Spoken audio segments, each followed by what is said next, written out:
Mesdames et messieurs, à l'occasion du 80e anniversaire de la Charte des Nations Unies, je tiens, au nom du peuple congolais, à rendre hommage à l'idéal de paix, de dignité humaine et de solidarité entre les nations qui a guidé les fondateurs de notre organisation.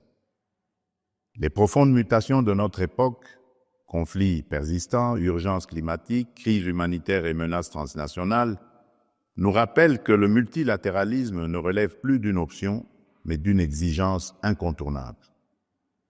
Nous croyons que les réponses aux défis du XXIe siècle ne peuvent émerger que de solutions collectives fondées sur la coopération, la justice et la responsabilité partagée. C'est dans cet esprit que notre pays, récemment élu au Conseil de sécurité pour le mandat 2026-2027, s'engage à défendre une gouvernance mondiale plus équitable, plus inclusive et tournée vers la prévention.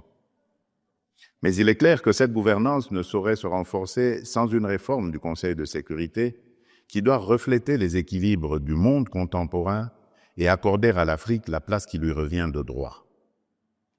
À l'heure où l'intelligence artificielle et les technologies de pointe redéfinissent nos sociétés, l'humanité franchit un cap historique. Ces avancées offrent des perspectives prometteuses pour le développement, la santé, l'éducation et la gouvernance. Mais elles s'accompagnent aussi de nouvelles formes d'injustice. La compétition autour des minerais stratégiques, les déséquilibres dans l'accès à l'énergie et les pressions accrues sur notre environnement alimentent des tensions croissantes qu'il nous faut affronter avec lucidité. 80 ans après son adoption, la Charte des Nations Unies demeure une référence universelle. Mais pour rester vivante, elle doit s'ancrer dans les réalités contemporaines et porter la voix de celles et ceux que la paix, le développement et les droits humains n'atteignent pas encore pleinement, c'est-à-dire les femmes, les jeunes et tous ceux qui aspirent à une vie digne et équitable.